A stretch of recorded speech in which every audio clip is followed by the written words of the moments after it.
পূজারি ওঠো, আমার মন্দিরের দ্বার খোলো পূজারি। মন্দিরের দরজা খুলে ভিতরে প্রবেশ করো। দেখো আমার বস্ত্রের আড়ালে এক ভাণ্ড ক্ষীর লুকিয়ে রেখেছি আমি আমার ভক্তের জন্য। যাও পূজারি, রেমুনার শেষ প্রান্তে আমার ভক্ত বসে বসে আমার নাম গাইছে, তাকে পৌঁছে দাও। পূজারি স্বপ্নের মধ্যে দেখে ঘুম ভেঙে গেছে। তাড়াতাড়ি করে স্নান করে শুদ্ধ বসন পরে, তখনও কিন্তু মা অন্ধকার, মধ্যরাত। মন্দিরের দরজা খুলে হঠাৎ গোপীনাথের পরনের যে বস্ত্র, সেই বস্ত্রটা সরিয়ে দেখছে তার পিছনে এক ভাণ্ড ক্ষীর লুকিয়ে রেখেছে ভগবান। চরণটা জড়িয়ে ধরে কাঁদছে দয়াময়, এ তোমার কেমন করুণা, এ তোমার কেমন দয়া দয়াময়। তুমি যে ভক্তের ভগবান প্রভু গো, তুমি তোমার পরম ভক্তের জন্য ক্ষীর চুরি করে রেখেছ, হে করুণাময়। সেই ক্ষীরের পাত্রটা মাথায় করে নিয়ে রাত্রির অন্ধকারে পূজারি ছুটতে ছুটতে যাচ্ছে আর বলছে, কে আছো, কোথায় আছো, মাধবেন্দ্রপুরী, যার লাগে গোপীনাথ ক্ষীর করলো চুরি।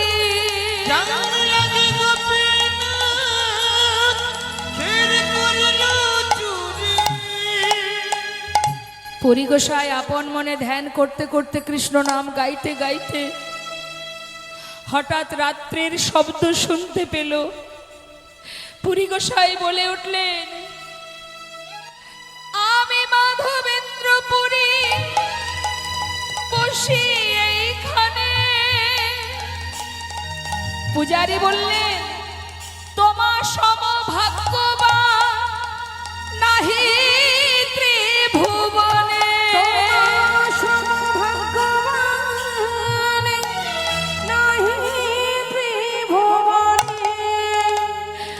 এই দেখো, তোমার জন্য ক্ষীর চুরি করেছে গোপীনাথ। তোমার মতো ভক্ত ত্রিজগতে আর কে বা আছে বলো? এই নাও, ক্ষীর নাও।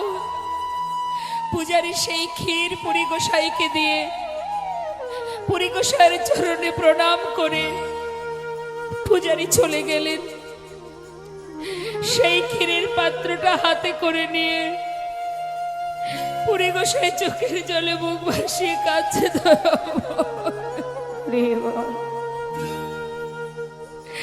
তুমি আমার জন্য ক্ষীর চুরি করেছো দয়াময়, হে করুণাময়। আমি যে তোমার জন্য কিছু করতে পারি না প্রভু, তুমি আমার জন্য ক্ষীর চুরি করেছো। ক্ষীরটা হাতে নিয়ে মা পেয়েছে বলেই যে সব খেয়ে নিল তা কিন্তু করলেন না। তার মনের যে বাসনা ছিল যে ক্ষীরের স্বাদ যদি কিঞ্চিত পেতাম, ও যেটা বলেছে মা সেটাই করলেন। ওই একটুখানি আঙুলের করে তুলে নিয়ে নিজের মুখে দিলেন, নিজের জিহ্বায় দিলেন। সামান্য একটুখানি যৎ কিঞ্চিত নিজের জিহ্বায় দিলেন, আর কিন্তু খেলেন না। আর বাকি ক্ষীর সারা শরীরে মাখতে শুরু করলেন। সারা দেহে মাখছে সেই ক্ষীর। সারা গায়ে ক্ষীর মাখার পর সেই পাত্রটা, মাটির যে ক্ষীরের পাত্রটা, মাটির পাত্রটা চিন্তা করছে এটাও তো প্রসাদ, এটা ফেলবো কোথায়? সেটাকে মাটিতে ভেঙে টুকরো টুকরো করে নিজের বস্ত্রের মধ্যে বেঁধে নিয়েছেন। কেন? তার মনে মনে এটাই চিন্তা হলো, কোথাও যদি কোনোদিন কিছু সেবা নাও পায় অন্তত ভগবানের এই প্রসাদ এটাই না হয় একটু একটু করে সেবা করব। তাই মাটির পাত্রটা ভেঙে নিজের আঁচলে বেঁধে নিয়েছে।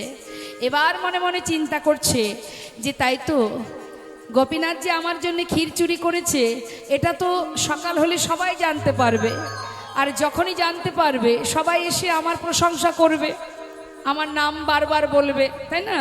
এতে কি হবে? আমার ভিতরে যদি অহংকার এসে যায়, তাই তো সবাই যখন আমার প্রশংসা করবে আমার ভিতরে অহংকার আসতেই পারে। তাই আমাকে এখানে আর থাকলে হবে না, রাতের অন্ধকার থাকতে থাকতে আমাকে এখান থেকে চলে যেতে হবে, যাতে কেউ কিছু টের পাওয়ার আগেই আমাকে যেন তারা আর কেউ দেখতে না পায়, আমি এখান থেকে চলে যাব। মামা, আমরা কি প্রশংসা ভালোবাসি না? কেউ যদি আমাদের প্রশংসা করে আমাদের ভালো লাগে না? একজনের জায়গায় যদি 5 জন বাবা বলে আমাদের খুব ভালো লাগে। আমরা প্রশংসা ভালোবাসি, আমাদের যশ খ্যাতি এগুলো আমরা পছন্দ করি, তাই না? কিন্তু পুরী গোসাইয়ের কেমন ত্যাগ দেখুন মা, এই হচ্ছে পরম বৈষ্ণব। পুরী গোসাই, মাধবেন্দ্র পুরী গোসাই, ওই যাতে কেউ এসে আমার প্রশংসা না করতে পারে তাই তিনি দেরি না করে রাতে থাকতে থাকতে চলে গেলেন। কোথায় যাচ্ছে? নীলাচলে। তা যাওয়ার পথে যেই না রাত পার হয়ে সকাল হয়েছে, এই যে ক্ষীরচোরা গোপীনাথ যে ক্ষীর চুরি করেছিল এ খবর কি আর লোকানো থাকে? সারা বিশ্ববাসী খবর পেয়ে গেছে যে পুরী গোসাইয়ের জন্য রেমুনার গোপীনাথ ক্ষীর চুরি করেছে। এবার যাকেই জিজ্ঞাসা করছে পুরী গোসাই, এই যে তোমরা বলো না নীলাচলে যাব কোন পথে, যে দেখছে সেই চিনতে পারছে, আরে আরে এই তো সেই গোসাই যার জন্য রেমুনার গোপীনাথ ক্ষীর চুরি করেছিল। যে দেখছে সেই বলছে, কিন্তু সেদিকে তার কোনো ভ্রুক্ষেপ নেই মা, কোনো লক্ষ্য নেই, কানেই ঢুকছে না সে কথা। তার একটাই লক্ষ্য, আমাকে নীলাচলে যেতে হবে। যেই না নীলাচলে পৌঁছালেন, জগন্নাথ মন্দিরের যিনি পূজারী তার কাছে সব কথা, স্বপ্নের কথা খুলে বললেন। সে পূজারীও দেখে চিনতে পেরেছে যে ইনি তো সেই গোসাই যার জন্য রেমুনার গোপীনাথ ক্ষীর চুরি করেছিল। সে তাড়াতাড়ি করে তাকে আসন পেতে বসতে দিয়েছে। এবার এই খবরটা দিল কার কাছে? সেই সময় নীলাচলে যিনি রাজা ছিলেন ওই পুরীধামে। এবার রাজার কাছে যেই খবর দিয়েছে, রাজাও তাড়াতাড়ি করে এসেছে যে মাধবেন্দ্রকে দর্শন করবে। কেন না, যার জন্য রেমুনার গোপীনাথ ক্ষীর চুরি করেছে তাকে একবার দেখবো না। রাজাও এসেছেন স্বয়ং দেখবার জন্য। এবার কি করলেন? অনেক মলয় চন্দন আর কর্পূর অনেক বোঝা তৈরি করে দিলেন, কিন্তু পুরী গোসাই তো নিয়ে যেতে পারবে না, বয়স হয়েছে তার। তাই 2 জন বাহক দিয়েছে মা। বাহককে দিয়ে বলেছে, দেখো এগুলো তোমরা নিয়ে যাবে, আর পুরী গোসাইয়ের জন্য কোনো কষ্ট না হয় তার দিকে লক্ষ্য রেখো, তাকে সাবধানে রাখবে এবং ভালোই ভালোই বৃন্দাবনে পৌঁছে যাবে। এবার নীলাচল থেকে যখন যাত্রা করেছে, যাওয়ার পথে চিন্তা করছে পুরী গোসাই, রেমুনার ওপর দিয়েই তো যাব, আসার সময় প্রণাম করতে পারিনি, যাওয়ার সময় না হয় প্রণাম করে যাব। এই ভেবে যেই না রেমুনায় এসে পৌঁছালেন মা, ওই গোপীনাথ মন্দিরের সামনে জগমোহনে ওই মলয়জ চন্দন আর কর্পূরগুলো রেখে যেই না প্রণাম করেছে, প্রণাম করার সাথে সাথে ওই রেমুনার গোপীনাথ মন্দিরের পূজারী 1 ভাণ্ড ক্ষীর দিয়েছে। পুরী গোসাই পুরোটা সেবা করেছে। সেবার পরে কি হয় মা, একটু নিদ্রা আসে না, তাই জগমোহনে একটু বিশ্রামে গেছে, মানে নাট মন্দির একটু ঘুমাচ্ছে। যেই না চোখে ঘুম, এমন সময় বৃন্দাবনে গিরিগোবর্ধন গোপাল স্বপ্ন দেখাচ্ছে, বলছে, মাধব মাধব দয়াময়, এই দেখো প্রভু আমি এসে গেছি, আর একটুখানি কষ্ট করো, আর কয়েকদিন আমি বৃন্দাবনে পৌঁছে যাব, তোমার জন্য চন্দন এনেছি, কর্পূর এনেছি, তোমার আর কোনো কষ্ট থাকবে না, আমি খুব শিগগিরই বৃন্দাবনে পৌঁছে যাব দয়াময়।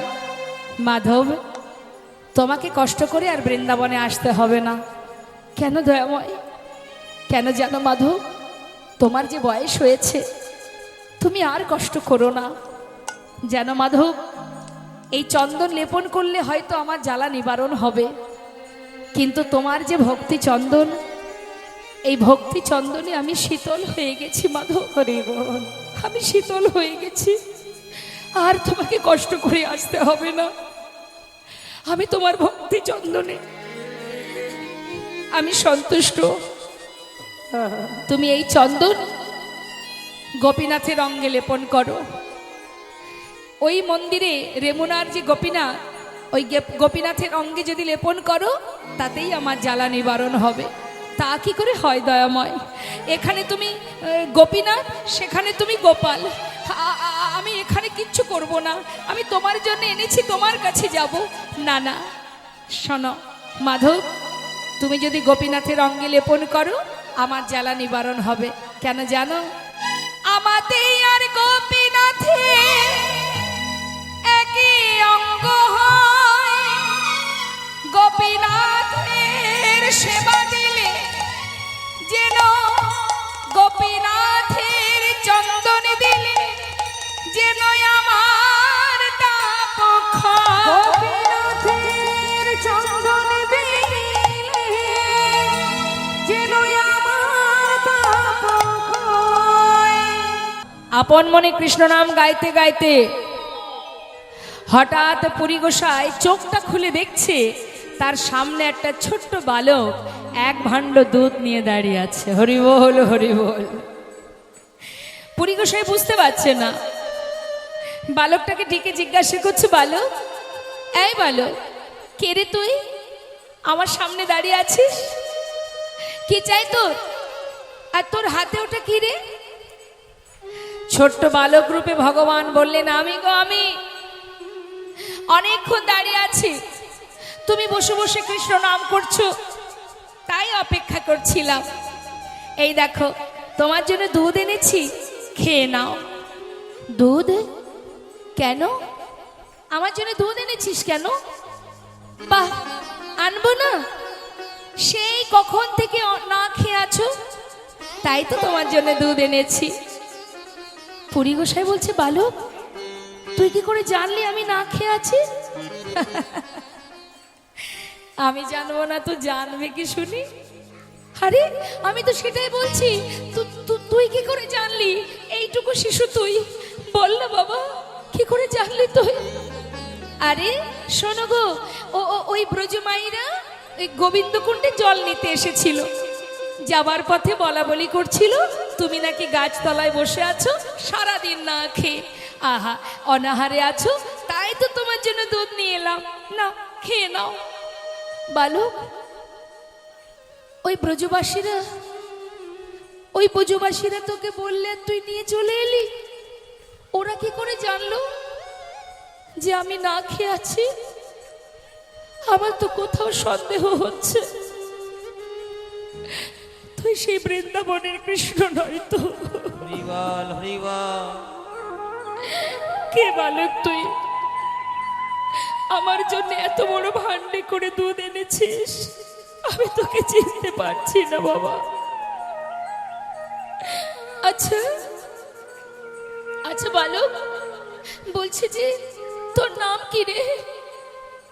প্রভু চিন্তা করছে, নাম তো বলা যাবে না। ওমা, ভক্ত যদি মন প্রাণ জীবন যৌবন সর্বস্ব ভগবানের চরণে সঁপে দেয়, ভক্ত যদি অনাহারে থাকে, ভগবান কোনোদিন সেবা করতে পারে না। ভক্তের বোঝা তো ভগবানই বয় গো। তুমি যদি নিজেকে তার চরণে সঁপে দাও, তোমার সকল দায়িত্ব তার কাঁধে পড়ে যায়। পুরী গোসাই মনে মনে প্রতিজ্ঞা করেছে জীবনে কারোর কাছে কিছু চেয়ে খাবে না। যার জন্য প্রভুর চিন্তা পড়ে গেছে, মাথায় চিন্তা এসে গেছে যে আমার ভক্ত অনাহারে আছে, তার জন্য কিছু নিয়ে যেতে হবে। যেই না নাম জিজ্ঞাসা করেছে, প্রভু চিন্তা করছে এক কাজ করি, একটু বকবো, মানে শাসন করব।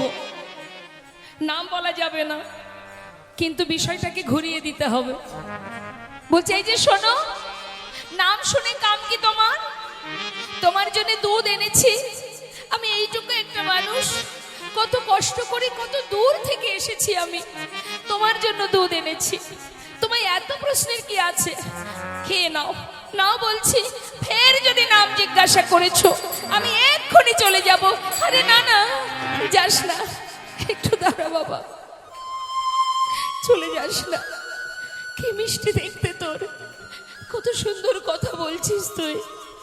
আরে আমার সঙ্গে দুটো কথা বল, চলে যাস না। আচ্ছা, নাম তোকে বলতে হবে না। আচ্ছা বালক, বলছি যে তুই থাকিস কোথায় রে? তোর জায়গাটা কোথায় বল না। হমা, ভক্তের অন্তরে কিন্তু সাড়া দিচ্ছে যে স্বয়ং ভগবান এলেন না তো, কিন্তু বুঝতেও পারছে না, তাই বারবার প্রশ্ন করছে। বল না বাবা, তুই থাকিস কোথায়? প্রভু চিন্তা করছে সব কথা এড়িয়ে গেলে হবে না, একটা কথার উত্তর তো দিতেই হবে। বলছে শোনো, আমি কোথায় থাকি শুনবে? তাহলে শোনো। বালক কাহে গোপয় আমি,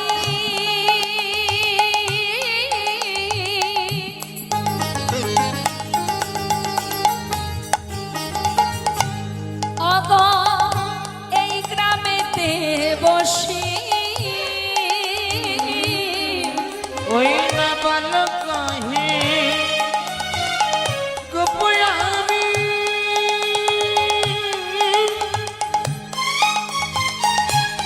হরি বল। ওই না এই গ্রামেতে বসি,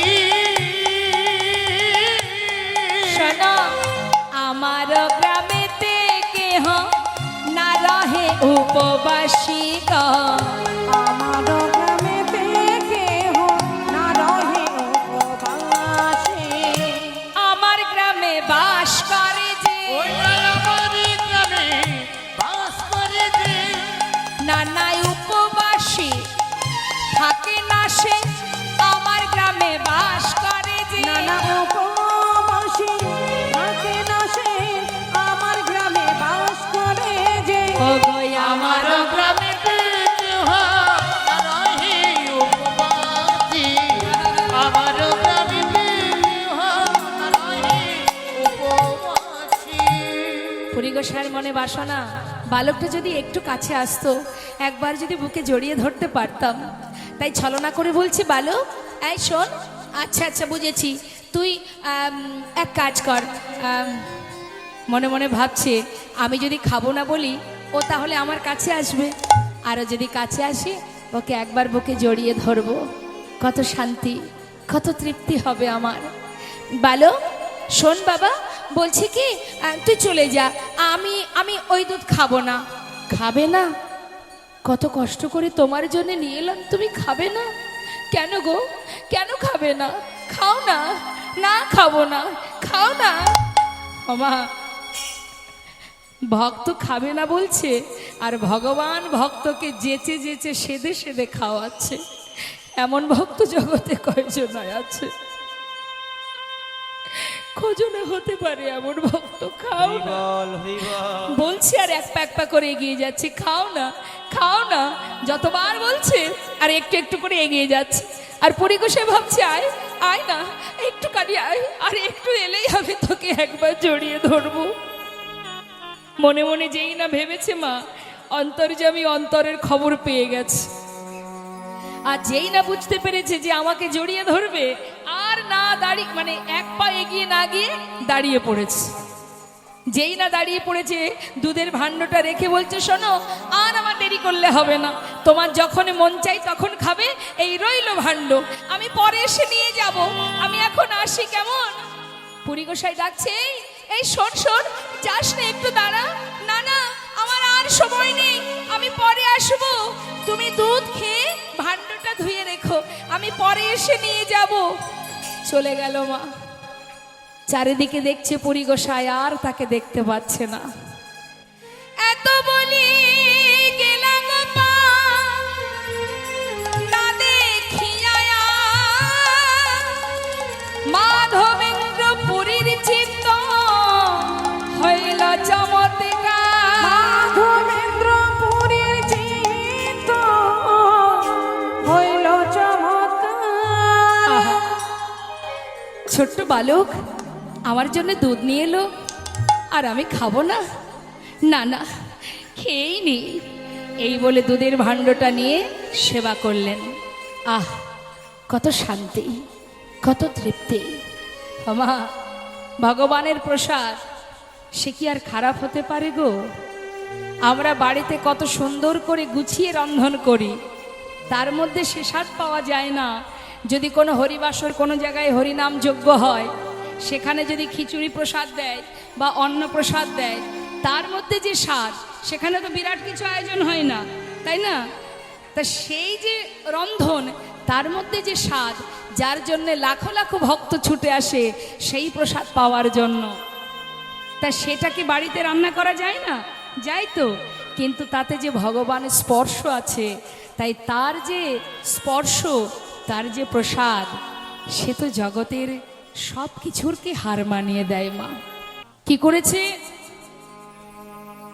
সেই দুধটুকু সেবা করে পাত্রটা ভালো করে ধুয়ে রেখেছে। কেন? বালকটি যে বলেছিল সে আবার আসবে, তাই পুরীগোসার ইচ্ছা ও যদি আবার আসে। এবার কি হয়েছে মা? পুরীগোসাই পথপানে চেয়ে বসে আছে যে ও তো আসবে, অপেক্ষায় আছে।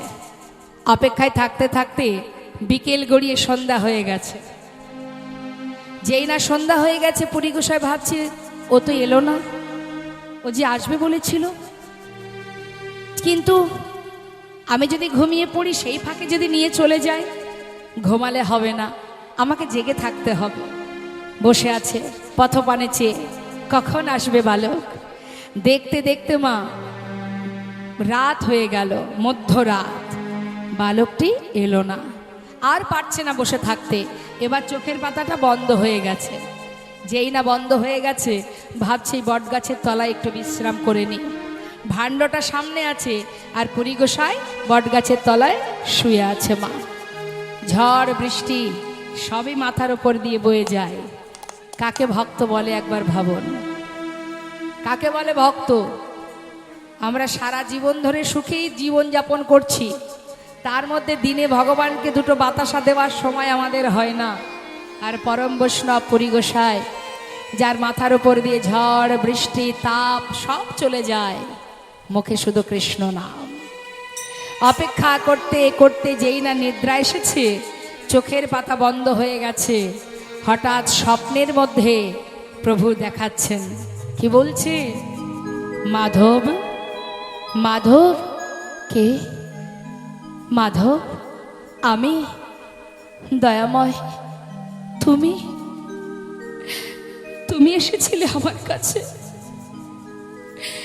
তুমি আমার কাছে এসেছিলে দয়াময়, আমার জন্য দুধ এনেছিলে তুমি। হে ভগবান, হে করুণাময়, জগতের জীবে তোমাকে সেবা দেওয়ার জন্য ছটফট করে আমি তোমায় সেবা দিতে পারলাম না, আর তুমি নিজে এসে আমাকে সেবা দিয়ে গেলে দয়াময়। তুমি আমাকে সেবা দিলে। হে দয়াময়, তুমি এসেছিলে আমি বুঝতে পারিনি দয়াময়। হে গোবিন্দ, হে ভগবান, তুমি তুমি যে বলেছিলে আবার আসবে, তুমি এলে না কেন? বলো না প্রভু, তুমি এলে না কেন? মাধব, আমি কেন আসিনি জানো? আমি যদি যেতাম না, তাহলে আমি উদ্ধার হতে পারতাম না। প্রভু, হে তুমি কি বলছো? যে জগতে জীবকে উদ্ধার করে, যে জীবের কল্যাণ করে, তার জীবনে কি কষ্ট দয়াময়? কি হয়েছে তোমার? আমি খুলে বলো। যে সবাইকে উদ্ধার করে, সে কোন বিপদে আছে আমায় বলো দয়াময়। মাধব, আমি বহু বছর ধরে এক জঙ্গলে পড়ে আছি, সেখানে না আছে মাথার উপরে কোনো আচ্ছাদন, না আছে কোনো সেবা। আমি যে অনাহারে বহু বছর পড়ে আছি মাধব। দয়াময়, তুমি কোথায় আছো? কোথায় কিভাবে আছো আমাকে বলো। তুমি দেখবে মাধব, আমার হাত ধরো। পুরীগোসার হাতটা ধরে স্বপ্নের মধ্যে আত্মাকে নিয়ে যাচ্ছে মা। গিরি গোবর্ধন পর্বতের একপাশে একটা গভীর ঘন জঙ্গল, যার মধ্যে আছে একটা ছোট্ট কুঞ্জ, যে কুঞ্জের মধ্যে বহু বছর ধরে গিরি গোবর্ধনের গোপাল সেখানে লুকায়িত আছে। বছরের পর বছর যায় বলে ওই দিনের পর দিন পড়ে থাকতে থাকতে তার পুরো দেহটাই মাটির তলায় চাপা পড়ে গেছে। এটা কি করে হয়েছে? আগেকার সময় মুসলমান শাসিত সমাজ যখন ছিল, হিন্দুদের মন্দির ভেঙে দেওয়া হতো। তাই ওই গিরিগোবর্ধনের গোপালের যিনি সেবা দিতেন, সেই পুরোহিত তিনি ভেবেছিলেন মন্দির ভেঙে দেয় দিক, অন্তত গোপালকে যদি কোথাও লুকিয়ে রাখা যায়, পরবর্তীতে গোপালকে নিয়ে আবার আমি প্রতিষ্ঠা করব। তাই সেই জঙ্গলের মধ্যে তাকে লুকিয়ে রেখে বলেছিলেন সেই পূজারী যে, হে প্রভু, তুমি এখানেই থাকো, আমি যদি জীবনে বেঁচে থাকি আবার আসব, আবার তোমায় প্রতিষ্ঠা করব। কিন্তু সে আর ফিরে আসেনি মা। সেই দিন থেকেই বছরের পর বছর পড়ে আছে ওই মাটির তলায় চাপা পড়ে। প্রখর রৌদ্রের তাপ সর্বশরীর জ্বলে যায়, কখনো শীত কখনো বর্ষা তার মাথার উপর দিয়ে বয়ে যায়। অনাহারে দিন কাটে গোপালের। আজ ভগবান মাধবেন্দ্র পুরী গোসাইকে দর্শন করে বললেন, মাধব, আমি বহুদিন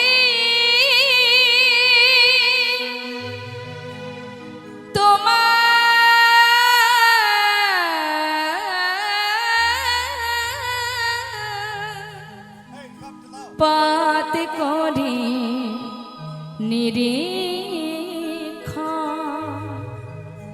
কবে আসিবে মাধব আমার করিবে সেবা। আমি বহুদিন তোমার পথে করে নিরীক্ষণ, কবে আসিবে মাধব আমার করিবে সেবা। তোমার প্রেম বসে আমি করি অঙ্গীকার, তোমার প্রেম বসে করি অঙ্গীকার। দর্শন দিয়া নিস্তারিব জগৎ সংসার। তোমার প্রেম বসে আমি করি অঙ্গীকার। দর্শন দিয়া নিস্তারিব এ জগৎ সংসার। দয়াময়, তুমি দর্শন দিয়ে জগতে জীবের নিস্তার করবে। দয়াময়, জীবের কল্যাণ করবে, তুমি মঙ্গল করবে। দয়াময়, তুমি এত বছর পড়ে আছো প্রভু, কত কষ্টে আছো তুমি। মাধব, আমি কথা দিচ্ছি মাধব, তুমি যদি আমায় উদ্ধার করো, যদি আমায় প্রতিষ্ঠা করো, আমি তোমার ভক্তি ভালোবাসায় আমি সন্তুষ্ট। আমি জগতে জীবের কল্যাণ করব, নিস্তার করব। পার করো মাধব। প্রভু গো, তোমার নাম কি? নাম তোমার? তুমি থাকতে কোথায়? আমায় খুলে বলো দয়াময়। শ্রী গোপাল নাম গোবর্ধন ধারী, ব্রজে স্থাপিত আমি ইহার অধিকারী। শ্রী গোপাল নাম গোবর্ধন ধারী, ব্রজে স্থাপিত আমি ইহার অধিকারী। এবার মরে উদ্ধার করো মাধবেন্দ্রপুরী, মাধবেন্দ্রপুরী,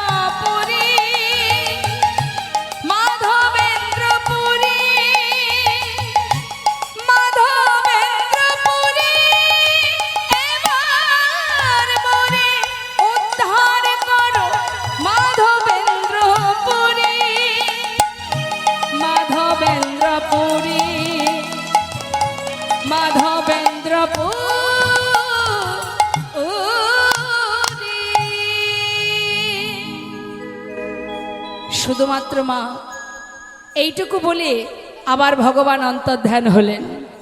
পুরী গোসাই যে বটতলায় ঘুমিয়ে রাত্রে চোখের পাতা বন্ধ করে ঘুমিয়েছিল, হঠাৎ স্বপ্নের মধ্যে ভগবানের এই লীলা দর্শন করে তার ঘুম ভেঙে গেল।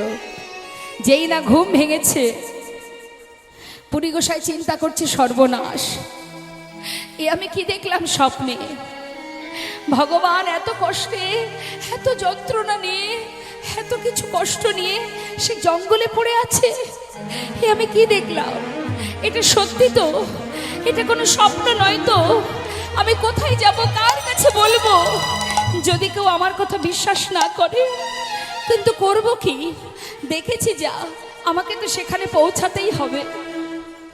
যমুনায় স্নান করে পুরী গোসাই ওই গিরি গোবর্ধন পর্বতের আশেপাশে যে গ্রামগুলো আছে, সেই গ্রামে গিয়ে সবাইকে ডাকছে, ওগো শোনো, ওগো তোমরা সবাই এদিকে এসো, এই গ্রামের ঈশ্বর তোমাদের গোবর্ধনধারী কুঞ্জে লুকায়িত আছে, চলো তাহারে বাহির করি।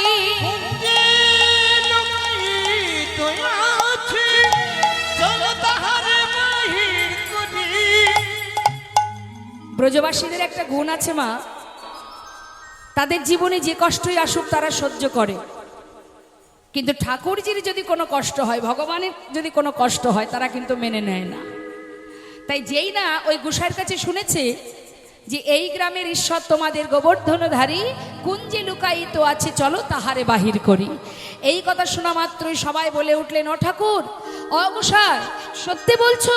বলছে, হ্যাঁ গো, আমি স্বপ্নে দেখেছি, তোমরা একবার আমার সঙ্গে চলো, কিন্তু ঘন জঙ্গল, সেখানে যাওয়ার কোনো রাস্তা নেই, তাই তোমাদের ঘরে যদি কোনো কোদাল কোঠারি থাকে, ধারালো অস্ত্র থাকে, নিয়ে এসো, আমরা রাস্তা বাহির করতে করতে ভিতরে প্রবেশ করব। বেশ, তাই হবে, তাই হবে। সমস্ত ব্রজবাসীরা মা ভগবানকে উদ্ধার করবে বলে, মুক্ত করবে বলে এবার সমস্ত ব্রজবাসীরা যাচ্ছে ওই জঙ্গল কাটতে কাটতে। আর পুরী গোসাইকে বলছে, ও গোসাই, আমরা ঠিক যাচ্ছি তো? স্বপ্নে যা যা দেখেছিলে সেই মতো যাচ্ছি তো? বলছে, হ্যাঁ চলো, কিন্তু হ্যাঁ, এইভাবে শুধু গাছ কাটতে কাটতে গেলে হবে না, মুখে গাইতে হবে, তার নাম জপ করো, বলো, জয় গোবিন্দ জয় গোপালা, জয় গোবিন্দ জয় গোপালা, জয় গোবিন্দ জয় গোপালা, জয় গোবিন্দ জয় গোপালা, জয় গোপালা জয় নন্দলালা, জয় গোপালা জয় নন্দলালা, জয় গোপালা জয় নন্দলালা, জয় গোপালা জয় নন্দলালা, জয় গোপালা যশোদালালা, জয় গোপালা যশোদালালা, জয় গোবিন্দ জয় গোপালা, জয় গোবিন্দ জয় গোপালা, জয় গোবিন্দ জয় গোপালা। আমার দেখুন তো, জয় রাধা। পদাবলিতে বৈষ্ণব মহাজন কি বলছে, কথাগুলো মন দিয়ে শুনুন। বলছে, জয় জয় গৌরচন্দ কারণ্য করুণায়েন্দু প্রতিটি জীবের বন্ধু হরি। কে কে গেছেন নবদ্বীপে? একটু হাত তুলে দেখাবেন। শ্রীধাম নবদ্বীপ ধামে গৌর দর্শনে কে কে গেছেন? আচ্ছা, আর যারা হাত তোলেননি, যাওয়া হয়নি? আচ্ছা, দীঘায় কে কে গেছেন? একটু হাত তুলে দেখান। দীঘার সংখ্যা বেশি, নবদ্বীপের সংখ্যা কিন্তু কম। কেন নবদ্বীপে যাওয়া হয়নি কেন? ওমা বলুন তো, কলির ভগবানকে, অর্থাৎ আমাদের ভগবানকে,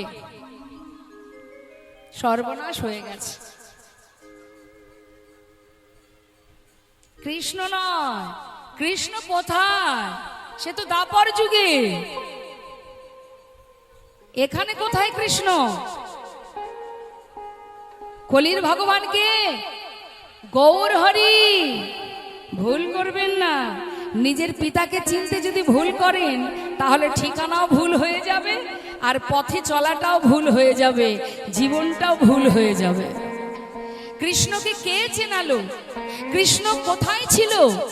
কৃষ্ণ দাপর যুগে এসেছেন। কৃষ্ণ হচ্ছে দাপর যুগের কৃষ্ণ অবতার, আর আমরা কলির জীব, আমরা কলিতে জন্ম নিয়েছি। দাপর গেছে, তারপরে কলি এসেছে। তাহলে কলির জীব হয়ে কৃষ্ণকে চিনব কি করে? দাপরে কে কোথায় এসেছিল না এসেছিল জানলাম কোথা থেকে? শাস্ত্রে বললেন, যদি গৌর না হইতো কেমনে হইতো, কেমনে ধরিতাম দে রাধার মহিমা প্রেম রস সীমা, এই জগতে জানা তোকে। অর্থাৎ গৌর হরি জানিয়েছেন তাই আমরা জেনেছি। এই গৌর হরি হচ্ছেন কৃষ্ণ, এই গৌর হরি হচ্ছেন রাধা। বৃন্দাবনে রাধা কৃষ্ণ দেহ দুটো আলাদা, কিন্তু কলিযুগে গৌর হরি, ওই দেখুন আমার মায়েদের অবস্থা দেখুন, সামনে দিয়ে একজন যাচ্ছে তার দিকে তাকিয়ে আছে, যেন মনে হচ্ছে কোনোদিন তাকে দেখেনি। কোনো লাভ আছে এসব দেখে? কথাটা মন দেন। প্রকৃত যদি কেউ যুগল দেখতে চায় মা, প্রকৃত যদি কেউ যুগল দেখতে চায়, তাহলে গৌরহরিকে যদি কেউ দেখতে পারে, নবদ্বীপ চন্দ্র গৌরহরিকে যদি কেউ দেখে, তাহলে রাধা কৃষ্ণের যুগল দর্শন হয়ে যায়। কেন বলুন তো? বৃন্দাবনে রাধা কৃষ্ণ আলাদা আলাদা দেহ, কিন্তু কলিযুগে সেই দুই দেহ নদিয়ায় গৌর সুন্দর। তাহলে একই অঙ্গে দুটো দেহ, তাই তো? তাহলে যদি গৌর হরিকে দেখি, তাহলে কিন্তু যুগল আমাদের দেখা হয়ে যাবে। হ্যাঁ, তা সেই গৌর হরি ভাবের আবেশে যখনই এই লীলাগুলো বলেছেন, তখনই মহাজন যারা যারা তার পার্শ্বদবিন্দু ছিল, ভক্ত যারা ছিল, ওই মহাপ্রভুর মুখে শুনেছে, সাথে সাথে সব কলমে পদাবলী করেছেন। আর যার কারণে সেই মহাজনী পদাবলী দ্বারাই আমরা গোবিন্দকে চিনেছি, রাধারানীকে চিনেছি, এবং বৃন্দাবনের লীলা সম্বন্ধে জেনেছি। তাই তো শাস্ত্রে বললেন, গৌর হরি না হলে কে জানতো, নদিয়ার চাঁদ গৌর সুন্দর। শুধু তাই নয় মা, তিনি যে শুধুমাত্র লীলা প্রকাশ করেছেন তা নয়, সেই সাথে সাথে কলিহত জীবকে উদ্ধারও করেছেন। একদিকে ছিল তার লীলা, একদিকে ছিল তার জীবকে উদ্ধার করা। তা জীবের জন্য কি এনেছে? মধুমাখা হরিনাম। কে দিয়েছে হরিনাম? ধরল গ্রহণ করো বলে। সেই করুণাময় দয়াল নিতাই চাঁদ, করুণাময় গৌর সুন্দর, অদ্বৈত আচার্য প্রভু হরিদাস ঠাকুর, যারা এই হরিনাম এনেছেন জীবের উদ্ধারের জন্য, কলিজীবের দ্বারে দ্বারে দিয়েছে। কথা বলার সময় হালকা রিভাব রাখুন না, একটু রিভাব রাখুন।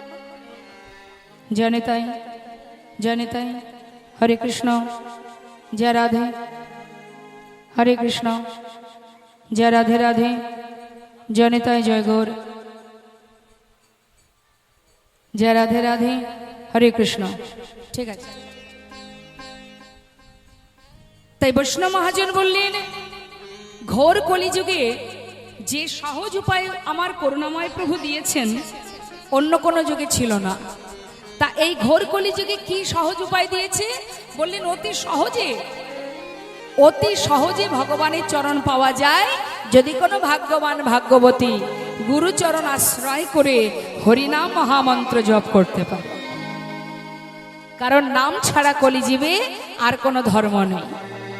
আর যদি কোনো জীব হরিনাম করতে পারে, বৈষ্ণব মহাজন পদাবলিতে বলছেন, দান ব্রত তপ তীর্থ ক্ষেত্রাদি নাঞ্ছা যায় স্থিতা, শক্তয় দেব মহাতাং সর্বপাপ হর শোভা, রাজস্বী অশ্বমেধানং জ্ঞানাধ্যত্ত বস্তন, আকৃষ্ট হরিনামে স্থপিত শেষু নামেশ। তার মানে মা, দান করো, ব্রত করো, যজ্ঞ করো। কেউ বা মা কালীর পূজা করে, কেউ বা সৌর সাধনা মানে সূর্যের পূজা করে, কেউ বা গণেশ পূজা করে, কেউ বা লক্ষ্মী পূজা, তাই না? কেউ ঠাকুর অনুকূলকে ভালোবাসে, কেউ লোকনাথকে ভালোবাসে। তুমি যে কর্মই করো, যে আরাধনাই করো না কেন, কলিযুগে হরিনাম যদি জপ করতে পারে, মহামন্ত্র যদি জপ করতে পারে, জগতে যত রকমের পুণ্য ফল আছে, সমস্ত রকমের ফল একত্রিত হলে যে ফল হয়, এক হরিনামে সেই ফল লাভ করা যায়। তার মানে তুমি যদি কাউকে কিছু দান করো, দান করে না মানুষ? বস্ত্র দান করে, অন্ন দান করে, তাই না? দান করলে তো একটা পুণ্য অর্জন হয়। লক্ষ্মী পূজা, কালী পূজা, যে কাজই করো না কেন, শুভ কাজ করলে ভগবানের কৃপা লাভ করা যায়। তাহলে সুকর্ম করলে যে কৃপা লাভ হয়, শাস্ত্রে বললেন হরিনাম করলে সব রকমের শুভ কর্মের যে সুফল একসঙ্গে লাভ করা যায়। নিতাই গৌর হরিবল হরিবল। তাছাড়া সমস্ত দেবদেবীর পূজা করতে গেলে যে শ্লোক আমরা পাঠ করি সেটাকে বলা হয় মন্ত্র, আর হরিনামকে বলা হয় মহামন্ত্র। অর্থাৎ মন্ত্রের ঊর্ধ্বে হচ্ছে মহামন্ত্র। যে মহামন্ত্র হরিদাস ঠাকুর জপ করতেন দিনে 3 লক্ষ। আপনারা এখানে অনেকেই আছেন মালা জপ করেন, 3 লক্ষ বাদ দিলাম, 16 মালা জপ হয় কিনা সেটা একবার খোঁজ করে দেখবেন, সেটাও সম্ভব হবে না। হ্যাঁ, কারণ আমরা কলির জীব, তো আমরা মায়ার বালিশ মাথায় দিয়ে মোহ ঘুমে ঘুমিয়ে থাকি, সুখে আছি, ভালো ঘর, ভালো বিছানা ইত্যাদি ইত্যাদি। এর মধ্যে থাকতে থাকতে ভগবানের নাম করা বড় কঠিন। কলিযুগে ভগবানের নাম করা বড় কঠিন। দেখবেন এই যে হরিবাসরটা বসে আছেন আপনারা, দেখবেন ঘোর কলি, মানে কলি মহারাজ আপনাকে ঠিকঠাক হরিনাম শুনতে দেবে না। কেন বলুন তো? কারণ আমরা কলির জীব, তো কলি চেষ্টা করবে যাতে ধর্মের পথে কেউ যেতে না পারে। এটা কলিযুগ। তো এখানে কুটিলার মতো ননদিনী, এমন কুটিল প্রকৃতির মানব মনোবৃত্তি যারা এই জগতে অভাব নেই, আছে না? ঘরে ঘরে আছে, তো আছে। মন্থরার মতো কুমন্ত্রণা দেওয়ার ব্যক্তির অভাব নেই। যে মন্থরা রাম অবতারে কৌশল্যা কৈকেয়ীর মধ্যে দ্বন্দ্ব বাঁধিয়েছিলেন, যার কারণে কৈকেয়ী প্রভু রামচন্দ্রকে 14 বৎসরের জন্য বনে পাঠিয়েছিলেন, তাহলে মন্থরার মতো কুমন্ত্রণা দেওয়ার ব্যক্তি কিন্তু কলিযুগে অভাব নেই মা, ঠিক আছে? আবার মহাভারতে শকুনি মামার মতো এমন ব্যক্তিরও অভাব নেই ঘরে ঘরে। আপনি হরিনাম করবেন, আপনাকে করতে দেবে না। অনেকে বলবে এত টাকা খরচ করে হরিবাসন দিয়ে হবেটা কি? তার থেকে টাকা পয়সা ব্যাংকে রাখ, ভবিষ্যতে কাজে দেবে। আপনাকে সঠিক পথে, ধর্মের পথে যেতে অনেক বাধা আসবে, অনেক বাধা, অনেকেই বাধা দেবে। কিন্তু সজ্জন ব্যক্তি যে হবে, যে ভগবত ভক্ত হবে, সে কারোর কথা শুনবে না। তো মা, এইখানে এই যে আপনারা শ্রবণ করছেন, দেখবেন কলিযুগে যারা হরিনাম শোনে তাদের দেখবেন ওই 3 ঘন্টা বসে হরিনাম শোনার ধৈর্য অনেকের থাকে না, ঘুমিয়ে পড়ে। পড়ে না? কি ঘুম আসে? তো মালা জপ করবেন, ঘুম আসবে। কৃষ্ণ কথা শুনবেন, ভাগবত কথা শুনবেন, ঘুম আসবে। মানে কলি আপনাকে কোনোভাবেই ধর্মের পথে যেতে দেবে না। আর এর ভিতর থেকে আপনাকে সেই পথে যেতে হবে। কেমন বলুন তো? বালি আর চিনি মিশিয়ে দিয়ে যদি পিঁপড়েকে ছেড়ে দেওয়া হয়, পিঁপড়ে কিন্তু ওই বালির মধ্যে ঘুরে ঘুরে বালি কিন্তু নেয় না, কি নেয়? চিনিটাকে নিয়ে বেরিয়ে আসে, তাই না? তাহলে এই ঘোর কলিতে যত দুরাচারী থাকুক না কেন, এর মধ্যে দিয়েই আপনাকে ধর্মের মধ্যে থেকে আপনাকে ভগবত চরণ লাভ করতে হবে। তাছাড়া যে পরিস্থিতি ঘোর কলিযুগে, আচ্ছা বাচ্চাগুলোকে একটু শান্ত করুন না। মায়েরা, যার বাচ্চা তার কাছে নিন না, একটু কাছে নিন, যার বাচ্চা তার কোলে নিন।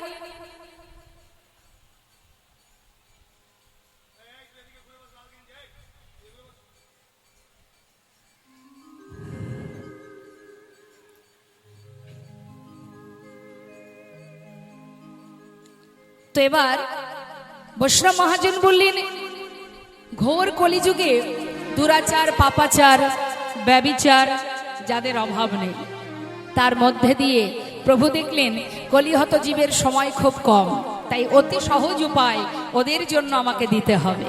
কি দিলেন না? অপবিত্র পবিত্র বা সর্ববস্তাঙ্গত পেবা যশরে পুণ্ডরিকাক্ষ সবার জবান্তর সূচি।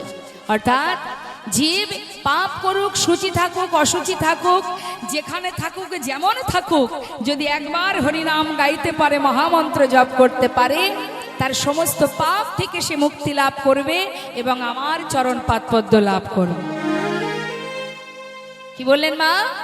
সূচি অসুচি, পবিত্র অপবিত্র, তাতে কোনো দুঃখ নেই, হরিনাম করো। একবার হরিনামে যত পাপ হরে, জীবের সাধ্য নেই জীব তত পাপ করে। কত সহজ উপায়। কিন্তু অন্যান্য যুগে কিন্তু এই উপায় ছিল না, যজ্ঞ করতে হতো, পূজা করতে হতো। হ্যাঁ, যেমন ত্রেতা যুগে রাম অবতারে কি ছিল? যজ্ঞ ছিল না, পাপ খণ্ডন করতে গেলে যজ্ঞ করতে হতো, কিন্তু কলিযুগে কিচ্ছু নেই। তুমি হরিনাম করো, মহামন্ত্র জপ করো। একবার সবাই মিলে গাওয়া যায় হরিনাম? সবাই গাইবেন তো? জোরে জোরে গাইবেন, কেমন? আচ্ছা, আমি গাইব, আমার শেষ হলে আপনারা গাইবেন।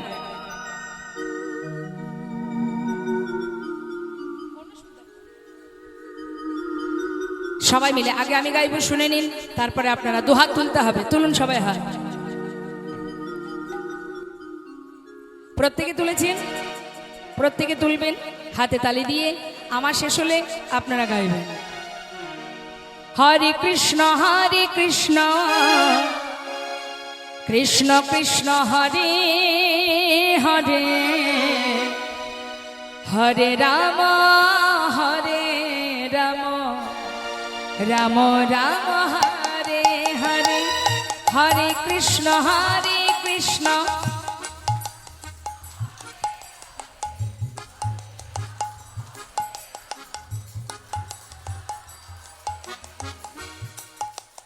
পিছন দিকে যে মায়েরা বসে আছেন অনেক দূরে, আপনাদের গলার আওয়াজ পাচ্ছি না। কি হয়েছে? হরিনাম করবেন, এটা আপনার কাজ, আপনাকে করতে হবে, আপনার কাজ কেউ করে দেবে না। আর এই হরিবাসরে বসে হরিনাম করলে দ্বিগুণ ফল লাভ করা যায়। সবাই হাত তুলে জোরে জোরে গাইবেন, প্রত্যেকে তুলুন। হ্যাঁ, হরে কৃষ্ণ কৃষ্ণ কৃষ্ণ হরে হরে, হরে রাম রাম রাম হরে হরে, হরে কৃষ্ণ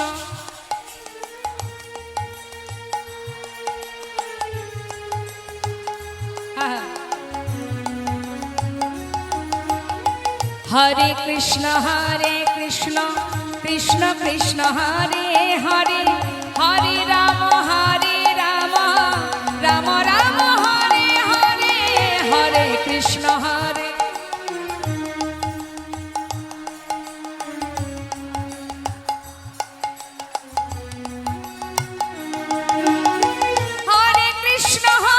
কৃষ্ণ কৃষ্ণ কৃষ্ণ হরে হরে, হরে রাম রাম রাম হরে হরে, হরে কৃষ্ণ। বাবা, খুব সুন্দর। হরে কৃষ্ণ কৃষ্ণ কৃষ্ণ হরে হরে, হরে রাম রাম রাম হরে হরে, হরে কৃষ্ণ।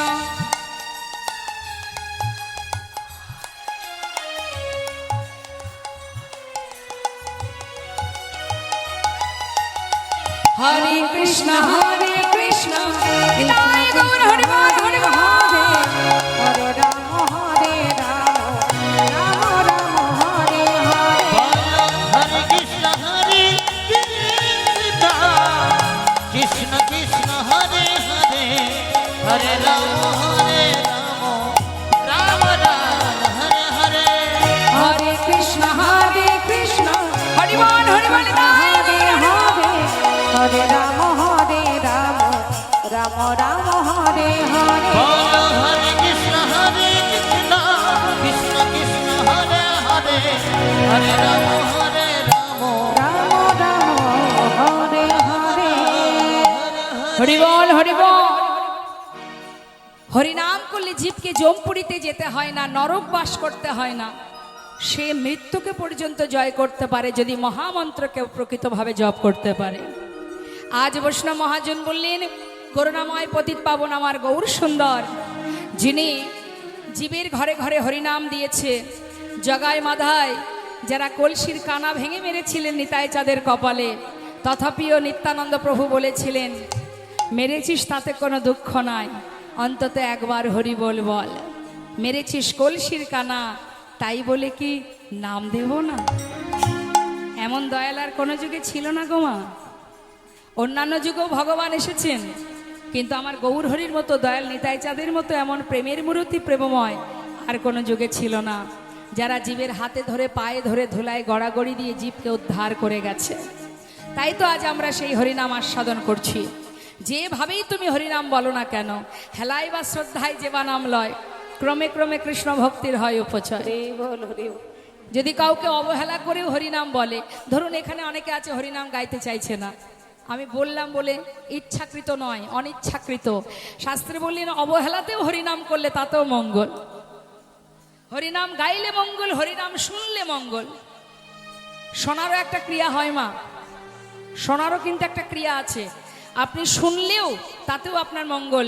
নববিধা ভক্তির মধ্যে প্রথম কথা শ্রবণং, শ্রবণং মঙ্গলম। যারা সরস্বতী পূজা, লক্ষ্মী পূজায় যখন ব্রাহ্মণরা এসে মন্ত্র বলে, সব মন্ত্রের মানে আপনারা জানেন, কিন্তু তথাপিও বলেন না, এই ছেলে মেয়েদের বলেন তো যে কোথাও যাবি না, এখানে বসে থাকবি, ঠাকুরমশাই যত সময় মন্ত্র বলাবে, বুঝিস বা না বুঝিস বলতে হবে। বললেও মঙ্গল, আবার শুনলেও মঙ্গল। তা শুনলে কি মঙ্গল? বললেন হরিনাম শুনলে হৃদয় মাঝে অজ্ঞানতার অন্ধকার দূরীভূত হয়ে যায়। কেউ যদি শ্রবণ করে হরিনাম, নাম শুনলে অজ্ঞানতার অন্ধকার দূর হয়। আবার নাম গাইলে কৃষ্ণ প্রেমের উদয় হয়। যদি কেউ নাম বদনে উচ্চারণ করে, হরিনাম যেভাবেই করো। আবার বললেন কৃষ্ণ গালি দিতে যদি কেউ করে কৃষ্ণ নাম উচ্চারণ, সেই নাম হয় তার মুক্তিরও কারণ। অনেকে গালি দিতেও কৃষ্ণ নাম বলে, বলে না? কারা বলে এগুলো? কারা দেয়? ব্যঙ্গ করে, ঠাট্টা করে কারা? যারা ভগবানকে ভালোবাসে না, নাস্তিক দ্বারা, তাই না? হরি বল। তা নাস্তিক ব্যক্তি যদি ভগবানের নাম করে, কাউকে গালি দিতেও, কাউকে ব্যঙ্গ করতে, ঠাট্টা করতেও যদি বলে জয় নিতাই, হরে কৃষ্ণ, শাস্ত্রে বললেন ও যদি অবহেলাতেও বলে, ব্যঙ্গ করতে গিয়েও বলে, তাতেও ওর মঙ্গল। নিতাই গৌর হরি বল। কৃষ্ণ গালি দিতে যদি কেউ করে কৃষ্ণ নাম উচ্চারণ, সেই নাম হয় তার মুক্তিরও কারণ। দেখবেন সাধুগুরু বৈষ্ণবকে দেখলে যখন ব্যঙ্গ করে, সাধুগুরু বৈষ্ণব কি বলে? মঙ্গল হোক তোর, আমাকে যতবার দেখবি ততবার বলবি, আর যতবার বলবি, বলতে বলতে এমন সময় আসবে এই নামই তোর মুক্তির কারণ হয়ে যাবে। নিতাই গৌর হরি। তাই হরিনাম যেভাবেই করো, যেভাবেই প্রভুর নাম জপ করো, বলো না কেন, তাতেই মঙ্গল। কিছু কিছু জায়গার নাম আছে ভগবানের নামে, আছে না মা? এদিকে আছে? কোথায়? কি নাম বলুন?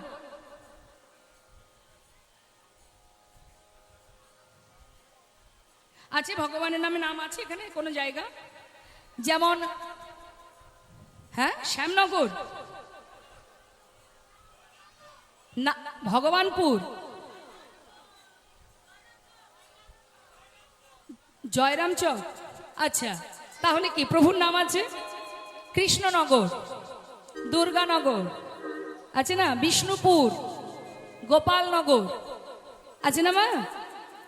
এখন মনে করুন যে নাস্তিক ব্যক্তি, যে জীবনে ভগবানের নাম উচ্চারণ করতে চায় না, তাকে যদি কোনোদিন সেখানে যেতে হয়, কেউ জিজ্ঞাসা করলে তাকে তো বলতে হবে জয়রামপুরে যাচ্ছি। বলবি না মানে? বলতে তো তোকে হবে। এমন ভাবে ভগবান ফাঁদ পেতে বসে আছে, ইচ্ছাই হোক অনিচ্ছাই হোক বলতে থাক, বললেই মঙ্গল, শুনলেই মঙ্গল। তাই শাস্ত্রী বৈষ্ণব মহাজন বললেন যে যদি কোনো জীব হরিনাম শ্রবণ করে, কানে শোনে, ইচ্ছায় অনিচ্ছায়, তাতে তার কল্যাণ হয়, তার মঙ্গল হয়। আজ না হোক কাল তার কাজে লাগবেই লাগবে মা। হ্যাঁ, তাই দেখুন আজ করুণাময় গৌর সুন্দর তিনি কি করলেন? পতিত জীবকে উদ্ধার করলেন। বললেন এবে অস্ত্র না ধরিব, প্রাণে কারো না মারিব, হরি নামে প্রেমে জীব করিব উদ্ধার। কলিযুগে মহাপ্রভুর হাতে কোনো অস্ত্র আছে? নেই। কিন্তু অন্যান্য যুগে একটু লক্ষ্য করে দেখুন, সত্য যুগে নারায়ণ আছে তো তার হাতে অস্ত্র, ত্রেতা যুগে প্রভু রামচন্দ্র আছে মা, দাপর যুগে ভগবান কৃষ্ণ তার হাতেও অস্ত্র আছে, চক্র ধারণ করেছিলেন কুরুক্ষেত্রের মাঠে। কিন্তু কলিযুগে মহাপ্রভুর হাতে কোনো অস্ত্র আছে? তিনি বললেন আমি অস্ত্র ধারণ করব না, হরি নাম দিয়ে জীবকে উদ্ধার করব। নিতাই গৌর হরি বল, হরি বল। তাই বৈষ্ণব মহাজন বললেন যে ভক্ত হৃদয়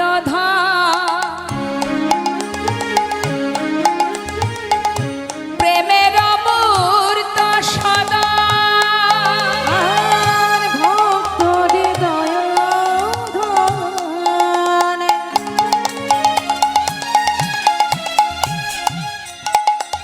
প্রেমের মূর্ত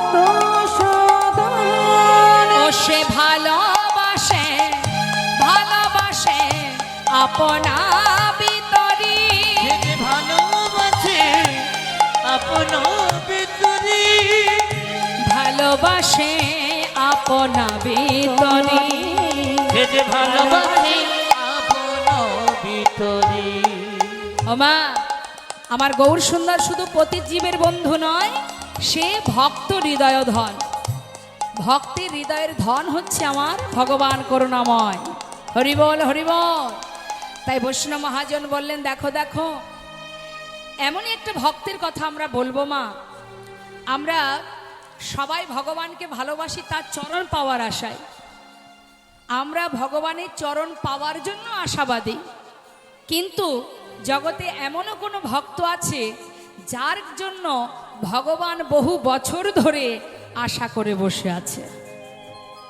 তাহলে সেই ভক্তটি কে মা? হরিবল।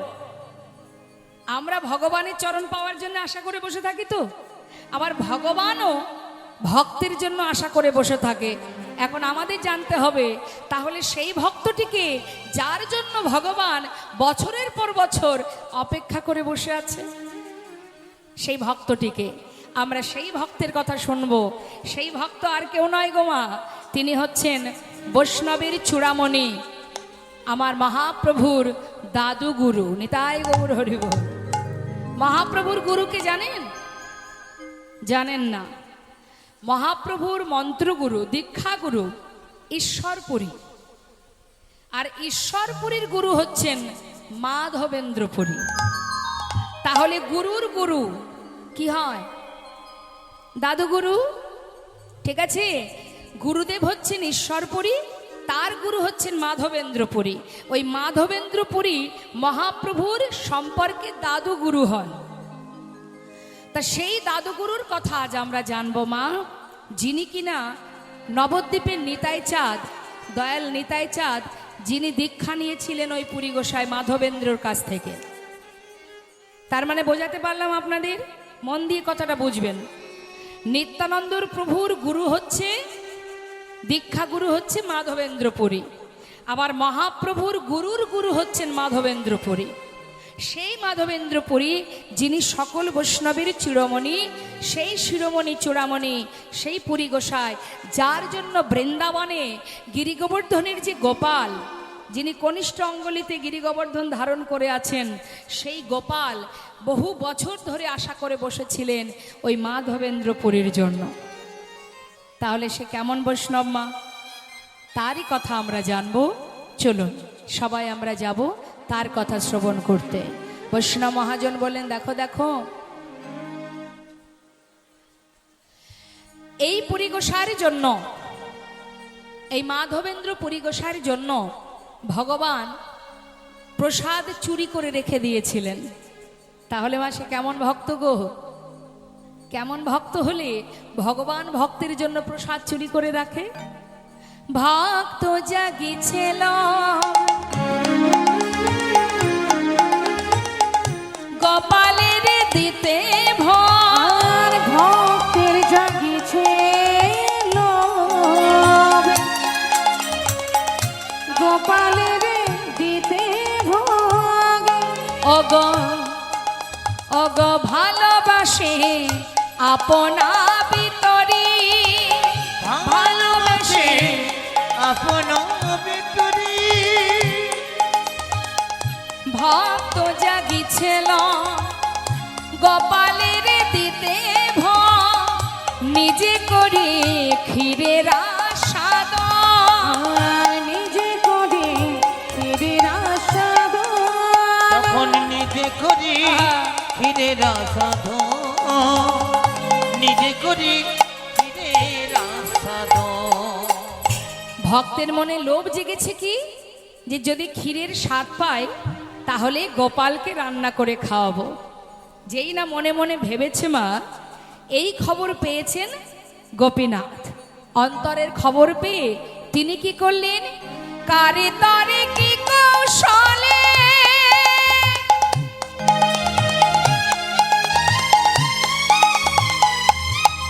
অগক্ষীর পাত্র বস্ত্র তলে, কারে তরে কি কৌশলে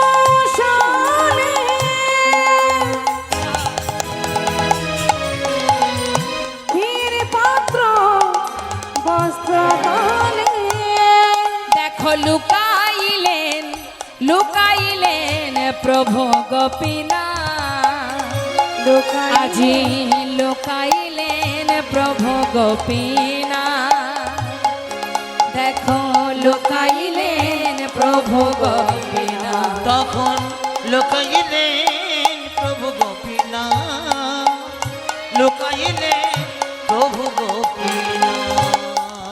ওমা মাধবেন্দ্রপুরী মনে মনে ভাবছে যে ক্ষীরের স্বাদ যদি পায় তাহলে গোপালকে রন্ধন করে খাওয়ায়। আর এই অন্তরের খবর জানতে পেরে গোপীনাথ লুকিয়ে রেখে দিলেন সেই ক্ষীর, লুকিয়ে রেখে দিলেন ভক্তের জন্য। মহাজন, যে মহাজনের সুন্দর পদ লিখেছেন তিনি হচ্ছেন ডক্টর মহানামব্রত ব্রহ্মচারী। তিনি কি বলছেন? হ্যাঁ না প্রভু, হ্যাঁ না প্রভুর গুণগান যদি গাইতে চাহে প্রাণ, হেন প্রভুর গুণগান যদি গাইতে চাহে প্রাণ, ও গহিয়া করে আকুলি বিকুলি, হিয়া করে আকুলি বিকুলি, হিয়া করে আকুলি বিকুলি, হিয়া করে আকুলি বিকুলি। মহানামে কেঁদে কয় যদি গৌর কথা বলিতে হয়, আর মহানামে কেঁদে কয় যদি গৌর কথা বলেতে হয়, ও গয়াগে মাখ ভক্ত পাদ ধুলি, আগে মাখো ভক্ত পদ ধুলি, ও গয়াগে মাখ ভক্ত চরণ ধুলি, আগে মাখো ভক্ত পদ ধুলি।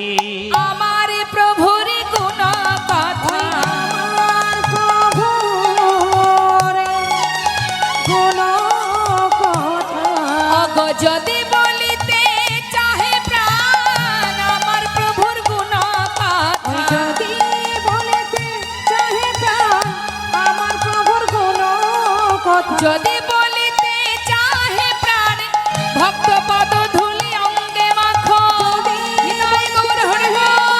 পদ ধুলি অঙ্গে মাখো, যদি বলিতে চাহে ভক্ত প্রাণ, পদ ধুলি অঙ্গে মাখো, যদি বলিতে চাহে প্রাণ চরণ ধুলি অঙ্গে মাখো, আগে মাখো ভক্ত পদ ধুলি, তোমরা আগে মাখো ভক্ত পদ ধুলি। নিতাই গৌর হরি বল।